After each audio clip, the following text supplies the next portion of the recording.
It's hard to believe, but I swear I'm not messing with you. The S21 phones, all of them, might come with PS5 type of graphics. What?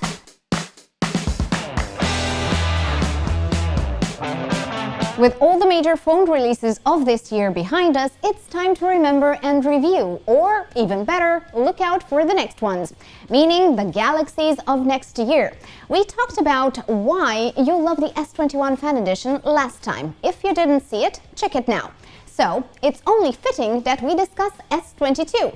The flagship Samsung is preparing for February. I want to say sometime then. Everyone's been raving about the camera on the Ultra, but this should get you even more excited. I've heard all three phones, the Vanilla, Plus and Ultra, are gonna get one of two types of chips, either the Exynos 2200 or the Snapdragon 898. Depending on the region, you know? Turns out the Exynos one will include an AMD graphics card.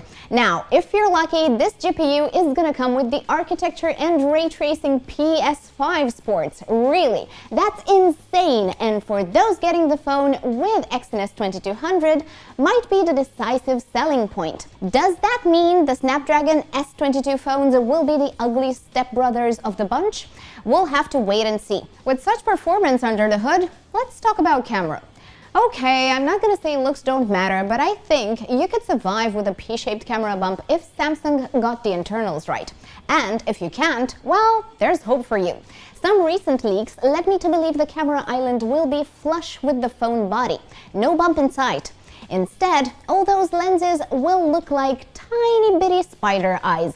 Just on the S22 Ultra, never fear, the Vanilla and Plus shouldn't mess with the camera design, instead just enhance the camera themselves.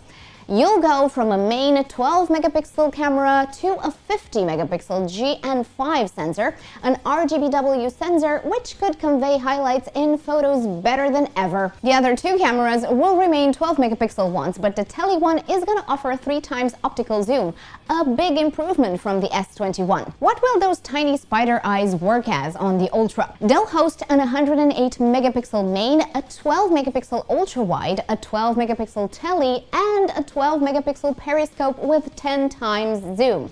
Expect OIS for all 4 of them. Of course, not everything is peachy about this phone.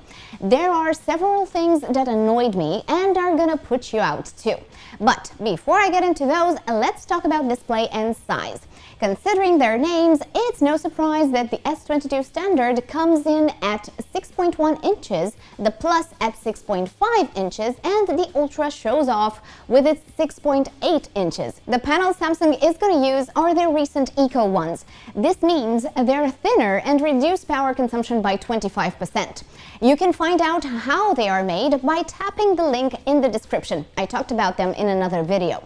All of them are 120Hz refresh rate displays, so ready for gaming, binge watching, streaming, you name it. Samsung played with the design and size of them too. Like the S22 phones are going to be a bit wider than the current ones. You'll see next to no bezels and rounded edges. Now for the bad parts. I won't give you false hope. I believe it's better to prepare for worst case scenarios, which, in the case of the battery, is slow as hell charging.